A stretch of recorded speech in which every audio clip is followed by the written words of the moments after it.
Hi. You know, this intervention stuff is not easy, right? Right? And if it was easy, then we might not be doing it well enough, right? Okay. So yesterday was a bad day for me and my relationship with my son. But I tried to pay attention to the bad parts. Here's a good home redirect to share. And this comes from Alma Leota, OTR, who has been with my son since the day of his diagnosis. She's wonderful. She has a child in the spectrum, and she has firsthand knowledge of sensory issues herself. So when her teenager refused to spend time practicing the piano, Alma got a garbage bag, a clean one, and walked over, opened it up, held it out, and said, "Okay, put all of your toys inside this garbage bag." And of course the kid was horrified.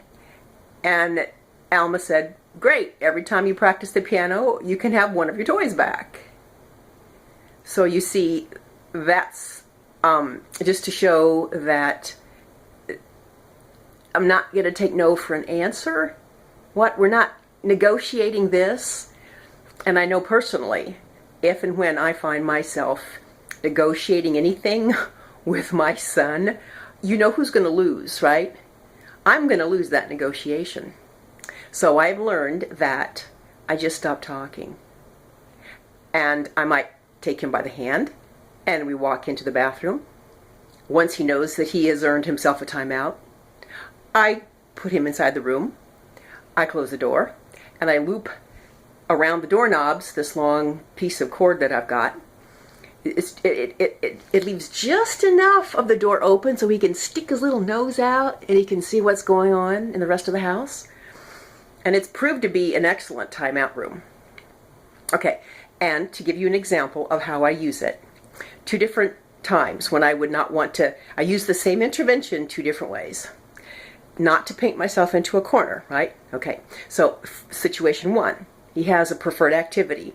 It's a little friend that comes over, and John makes a bunch of bad choices. He does not want to go into the bathroom for a timeout because he wants to be with his friend. That's when he gets into the bathroom, and I set a timer, so I'm not the bad guy. He has to pay the consequences for his bad choice. All right. Later on that same day, Rosemary Slade, OTR, who comes over to our house once a week, she came by. And John tried some of his maneuvers to escape. So the redirect there wasn't that Mom put him in the bathroom with the little loop and the nose sticking out this much to see, because that is exactly precisely what he would have wanted, right? So I've got to come up with something else to use to intervene for his bad choices. But just to let you know that you can't use the same thing every time, under every circumstance, because your kid's going to outsmart you. My kid has outsmarted me, okay?